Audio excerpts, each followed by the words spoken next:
बिस्मिल्लाहिर्रहमानिर्रहीम। अस्सलाम वालेकुम डियर स्टूडेंट, उम्मीद करती हूँ आप सब खैरियत से होंगे। लास्ट लेक्चर में हमने क्लास 11 एक्सरसाइज 3.2 मुकम्मल की थी और उसके साथ साथ हमारा जो 3 चैप्टर है वो मुकम्मल हो गया था।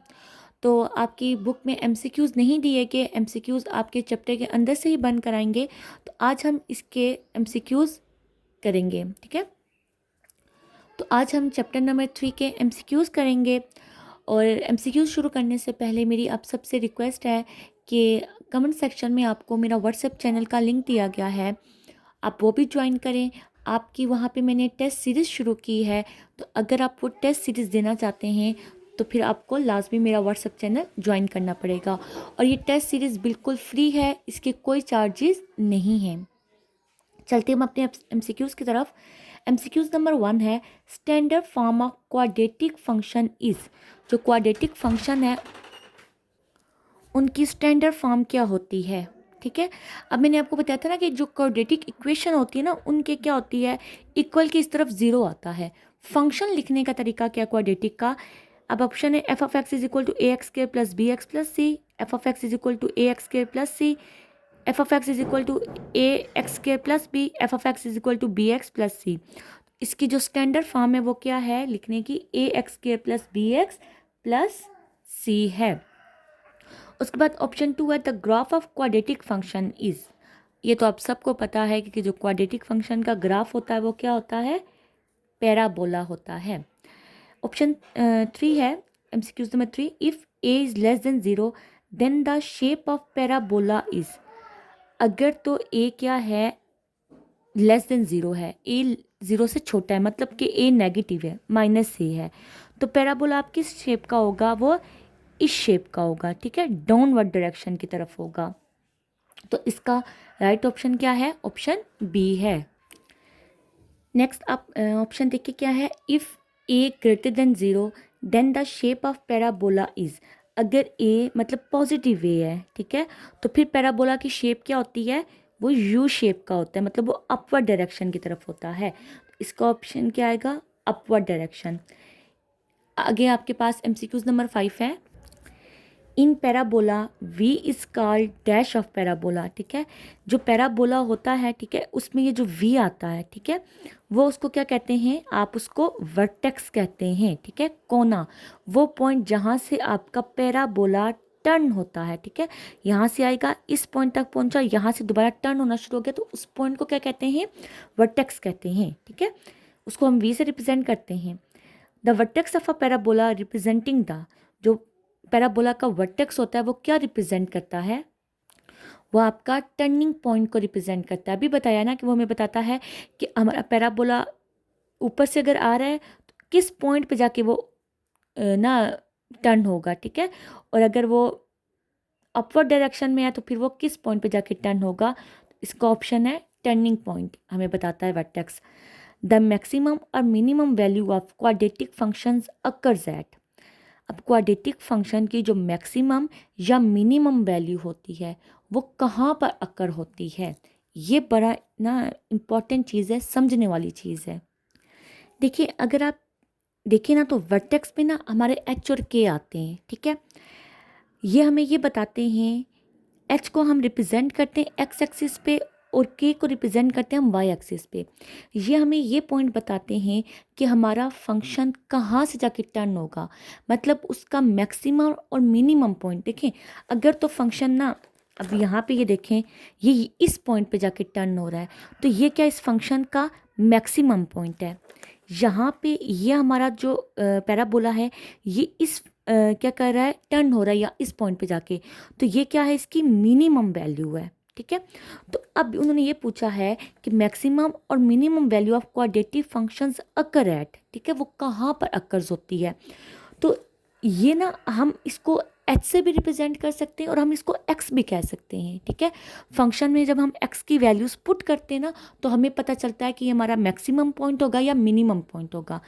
तो वो आपको ऑप्शन दो तरह के दे सकता है, यहाँ पे वो एक्स भी लिख सकता है और यहाँ पे वो एच भी लिख सकता है। क्यों, क्योंकि हम इसको ना एच को एक्स एक्सिस पे रिप्रेजेंट करते हैं, इस वजह से।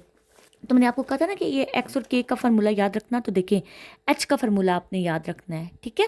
H is equal to minus b over 2a होता है। तो इसका जो राइट ऑप्शन होगा वो क्या होगा, ऑप्शन सी होगा, h is equal to minus b over 2a। अगर वो आपसे यहाँ पे एक्स दे दें तब भी राइट होगा, ठीक है, क्योंकि हम इस एच को ना एक्स एक्सिस पर रिप्रेजेंट करते हैं। By completing square method we find the, completing square method से हम क्या फाइंड करते हैं, देखें ये आपका कंप्लीटिंग स्क्वायर मेथड था ना और ये इसका फार्मूला था। तो इसकी मदद से हम क्या फाइंड करते हैं, फंक्शन का मैक्सिमम और मिनिमम, ठीक है, या फंक्शन को मैक्सिमम होगा या वो मिनिमम होगा, वो हम फाइंड करते हैं। तो मैक्सिमम और मिनिमम वैल्यू, फॉर मैक्सिमम और minimum value formula of quadratic function is, वो जो मैंने आपको उस दिन फार्मूला मार्क करवाया था ना, अब वही फार्मूला आपसे ये पूछ रहे हैं। तो वो आपके पास क्या होता है, f f x is equal to a into x minus h का स्केयर प्लस के। तो राइट ऑप्शन इसका ऑप्शन ए है। The minimum value of f of x is equal to x square minus 4x plus 5 is, अब minimum value पूछ रहा है। तो minimum value find करने के लिए हम कौन सा फार्मूला यूज़ करेंगे, ये फार्मूला यूज़ करेंगे। और इस फार्मूले से हमारे पास क्या आएगी, एक्स की वैल्यू आएगी ना, अभी मैंने आपको बताया हम इसको एक्स से भी रिप्रेजेंट कर सकते हैं। एक्स की वैल्यू आएगी, एक्स की वैल्यू इस फंक्शन में पुट करने से हमें इसकी मिनिमम वैल्यू मिलेगी, ठीक है। अभी मैं आपको वो बताती हूँ। तो ये देखिए मैंने फाइंड किया x is equal to minus b over 2a। अब b क्या है, आपको पता है क्वाड्रेटिक इक्वेशन में जो x के साथ होता है वो b होता है और x स्क्वायर के साथ जो होता है वो a होता है। तो b की जगह मैंने ये फार्मूले का माइनस है और b -4 था, -4 लिखा, डिवाइडेड बाय 2 इंटू a क्या है 1 है, ये माइनस माइनस प्लस हो जाएंगे, 4/2a। x की वैल्यू क्या आ गई मेरे पास, 2 आ गई। वो अब मैं इस फंक्शन में पुट करूँगी, x की वैल्यू इस फंक्शन में पुट की है। 2 का स्केयर -4 इंटू 2 प्लस 5, 4 -8 प्लस 5, ये 4 और ये 5 ऐड होके 9 हो गया, -8, तो 1 आंसर आया है। तो इसकी जो मिनिमम वैल्यू है वो क्या है, 1 है। उसके बाद आपके पास नेक्स्ट जो है ऑप्शन है, the maximum value of f of x is equal to -x square plus 6x minus 5 is. अब वही तरीका है, x हम पहले फाइंड करेंगे फिर x की वैल्यू इसमें पुट करेंगे तो हमें इसकी मैक्सिमम वैल्यू मिल जाएगी। तो ये देखिए ये मैंने सॉल्व किया है, x की वैल्यू क्या आ गई, 3 आ गई है। इसको मैंने फंक्शन में पुट किया तो मैक्सिमम वैल्यू इसकी क्या आ गई है, 4 आ गई है। इसके बाद ऑप्शन नंबर 10 है, a quadratic function is 1 on, ठीक है। जो क्वाड्रेटिक फंक्शन होता है वो कब 1 हो सकता है, ठीक है, जब हम उसकी डोमेन को क्या करें, रिस्ट्रिक्ट कर दें। जैसे आपने ना जब हमारे पास हम एक्सरसाइज 3.1 कर रहे थे तो उस वक्त उसकी ना क्वेश्चन नंबर 3 में हम जब उसकी डोमेन और रेंज लिख रहे थे तो आपने देखा था कि वो हमें ना रिस्ट्रिक्ट कर दिया गया था कि आप यहाँ से यहाँ तक पुट कर सकते हो, x is less than 0, x is greater then 3, ठीक है। तो उसका मतलब क्या था कि हम 3 और उससे बड़ी वैल्यू पुट कर सकते, उससे कम वाली नहीं कर सकते। तो इसीलिए क्वाड्रेटिक फंक्शन 1 to 1 उस वक्त होता है जब उसकी डोमेन को क्या कर दें, रिस्ट्रिक्ट कर दें। अब 1 का मतलब क्या होता है कि x की हर वैल्यू पे ना हमारे पास y की एक यूनिक वैल्यू आनी चाहिए। तो क्वाड्रेटिक फंक्शन में तो हमारे पास 2 वैल्यूज़ आएंगी, यूनिक तो नहीं ना होगी। इस वजह से उसको यूनिक बनाने के लिए हमें उसे लाजमी तौर पर उसकी डोमेन को रिस्ट्रिक्ट करना पड़ेगा, ठीक है। अब हम चलते हैं अपने नेक्स्ट एमसीक्यूज़ की तरफ। एमसीक्यूज़ नंबर 11 है, the inverse of quadratic function exist when, ठीक है, कि जो क्वाड्रेटिक फंक्शन का इन्वर्स है वो कब एग्जिस्ट करता है। तो ज़ाहिर बात है इन्वर्स कब एग्जिस्ट करेगा, जब हमारा फंक्शन 1 होगा, ठीक है। इसका ऑप्शन क्या होगा, राइट ऑप्शन ऑप्शन ए होगा, ठीक है। नेक्स्ट है एमसीक्यूज़ नंबर 12, द इक्वेशन देखो एब्सोल्यूट आ गई है, इज इक्वल टू 5 रिप्रेजेंट। तो जब भी एब्सोल्यूट को ख़त्म करते हैं तो हम क्या लगाते हैं, प्लस माइनस लगाते हैं। अब देखिए सिंगल एक्स है ना और इधर सिंगल वैल्यू है, तो प्लस माइनस लगाने से इसकी कितनी वैल्यूज़ आएंगी, एक्स की 2 वैल्यूज़ आएंगी। ये हमें 2 सोल्यूशन देगा, ठीक है। तो 1 सोल्यूशन, 3 सोल्यूशन, 2 सोल्यूशन। तो ये हमारे पास इसका राइट ऑप्शन क्या होगा, 2 सोल्यूशन होगा। अच्छा, टू सोल्यूशन क्यों होगा? आप तो कहेंगे टीचर यहाँ पे तो ना प्लस माइनस 5 आएगा, तो एक्स को यहाँ पे तो वैल्यू प्लस पुट करेंगे तो प्लस होगा। तो मैंने आपको क्या बताया था, एब्सोल्यूट क्या करता है, नेगेटिव वैल्यू को भी पॉजिटिव कर देता है। तो अब जब यहाँ पे -5 पुट करेंगे ना एक्स की जगह, तो एब्सोल्यूट की वजह से वो भी +5 हो जाएगा। तो +5 इज इक्वल टू +5 आएगा। The solution of absolute x square -4 is equal to 0 is. अब देखें, इसका एब्सोल्यूट आप ना ख़त्म करें तो ये क्या आ जाएगा, x square -4 is equal to 0, क्योंकि आपको पता है 0 न्यूट्रल है, उसके साथ प्लस माइनस कोई साइन नहीं लगाते। फिर ये 4 उधर चला जाएगा, तो आपके पास क्या जाएगा, एक्स स्क्वायर इक्वल टू 4। जब स्क्वायर रूट आप दोनों साइड लेंगे तो आपके पास आंसर क्या आएगा, option B, x is equal to +-2 आएगा। ये मैं आपको सॉल्व करके भी बताती हूँ। तो ये देखिए, मैंने इसको सॉल्व किया, एब्सोल्यूट खत्म किया तो 0 ही आया।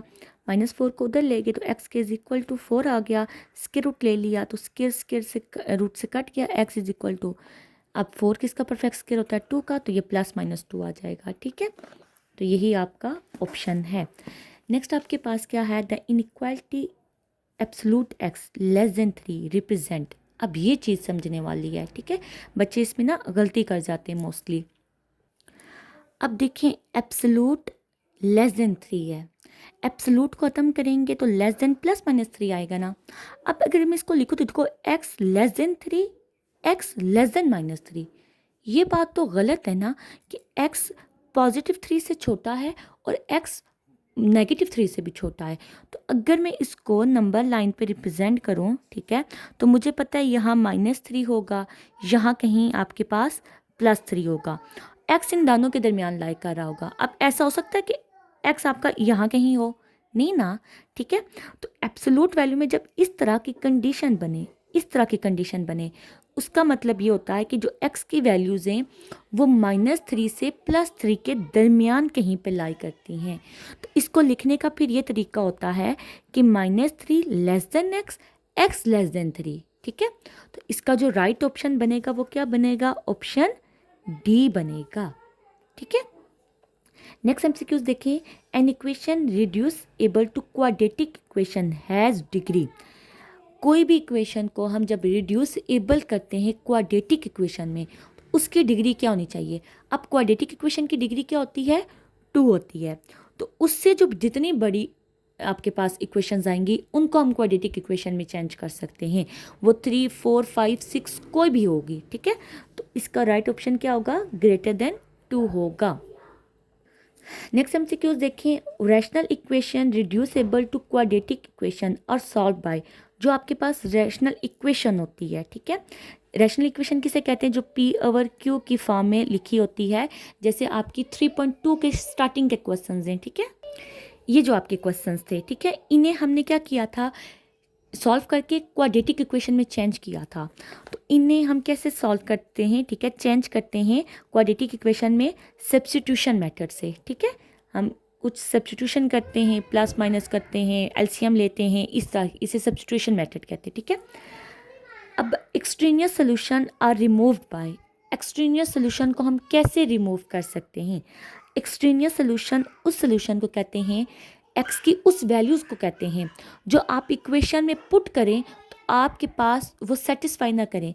जैसे 3.2 के जो हमने लास्ट वाले वो रेडिकल वाले क्वेश्चंस किए थे, तो आपने देखा था कि एक्स की जब 2 वैल्यूज़ आ रही थी तो हम उनको चेक कर रहे थे कि आया ये दोनों वैल्यूज़ उस ओरिजिनल इक्वेशन को सेटिस्फाई करती हैं या नहीं करती। ठीक है, तो उसके लिए हमने कौन सा मेथड इस्तेमाल किया था, चेकिंग का मेथड इस्तेमाल किया था। ठीक है, कि अगर x की 2 वैल्यूज़ हैं तो हम ये देखते हैं कि ये दोनों पे एग्जिस्ट करता है या नहीं। एक्सट्रेनियस सोल्यूशन तो नहीं आ गया। एक्सट्रेनियस सोल्यूशन का मतलब, एक्सट्रेनियस सोल्यूशन उस सोल्यूशन को कहते हैं जो x की वैल्यूज़ इक्वेशन को सेटिस्फाई नहीं करती है। ठीक है,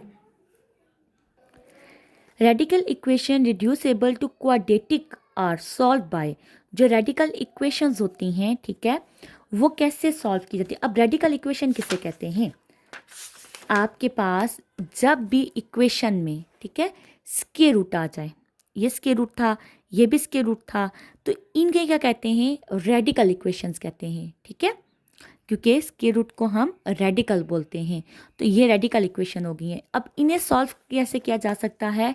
दोनों तरफ हम क्या लेते हैं? स्क्वायर लेते हैं, taking square on both side. तो ये इसका राइट ऑप्शन बी होगा। Squaring both side of an equation में इंट्रोड्यूस, जो अगर हम दोनों साइड जब स्क्वायर करते हैं, ठीक है, तो जो हमारे पास सोल्यूशन आता है वो किस तरह का आता है? ठीक है, ये देखें, जैसे हमने यहाँ पे किया था तो आपने देखा था कि x की 2 वैल्यूज़ आ रही थी, तो वो किसी पे आपका सोल्यूशन एग्जिस्ट करता था, किसी पे नहीं करता था। ठीक है, तो उसको क्या कहते हैं? एक्सट्रेनियस सोल्यूशन कहते हैं। तो इसका राइट ऑप्शन होगा ऑप्शन बी। फिर नेक्स्ट एमसीक्यूज है आपके पास, the vertex of y is equal to x square is at. अब जो इसका वर्टेक्स होगा, अभी बताया वर्टेक्स किसे कहते हैं? जहाँ से आपका पैराबोला टर्न होता है। तो आप एक्स स्क्वायर है, अब एक्स की वैल्यूज पुट करोगे। मुझे ये बात बताओ, क्या कभी यहाँ पे नेगेटिव वैल्यू आएगी? नहीं। आप नेगेटिव वैल्यू पुट करो, वो तब भी उसको पॉजिटिव कर देगा। ठीक है, तो इसका जो वर्टेक्स बनेगा ना, वो किस पे बनेगा? 0 0 पर बनेगा, मतलब ओरिजिन पे बनेगा। उसके बाद आपके पास क्या है? क्वाड्रेटिक इनइक्वालिटीज और सॉल्व बाय, जो क्वाड्रेटिक इनइक्वालिटीज होती हैं उन्हें सॉल्व किया जाता है। Factorisation, completing square, substitution, sign chart method. ठीक है, तो ये जो क्वाड्रेटिक इनइक्वालिटीज़ होती हैं, इनइक्वालिटीज़ की बात की जा रही है। इनइक्वालिटीज़ किसे कहते हैं? जब आपके पास फंक्शन के अंदर लेस देन या ग्रेटर देन आ जाए, ठीक है, उसका साइन आ जाए, तो उन्हें सॉल्व करने का जो मेथड है उसे कहते हैं साइन चार्ट मेथड। इसका राइट ऑप्शन ऑप्शन डी होगा। नेक्स्ट आपके पास है, if a less than 0 then the vertex is. ये मैंने आपको उस दिन भी कहा था इंट्रोडक्शन देते हुए कि इसे आप क्या करें? मार्क करें। ठीक है, तो यहाँ पे था आपके पास, if a is greater than 0 then the vertex is minimum point. ठीक है, तो ए ग्रेटर देन 0 होगा, सॉरी लेस देन 0 है पहले। ओ, मैंने दोनों ऑप्शन एक ही कर दिए, तो आप यहाँ पे ना ग्रेटर देन 0 कर लो। ठीक है, if a greater than 0 then the vertex is, vertex क्या होगा आपका? मिनिमम होगा। ठीक है, if a less than 0 then the vertex is, अगर ए लेस देन 0 होगा तो आपका वर्टेक्स क्या होगा? मैक्सिमम पॉइंट पे होगा। ये आपका क्या है? चैप्टर नंबर 3 के MCQs हैं। वीडियो अच्छी लगी है तो इसको लाइक कीजिएगा और दोस्तों के साथ शेयर कीजिएगा। मिलते हैं नेक्स्ट वीडियो में, तब तक अपना बहुत ख्याल रखिएगा। अल्लाह हाफिज़।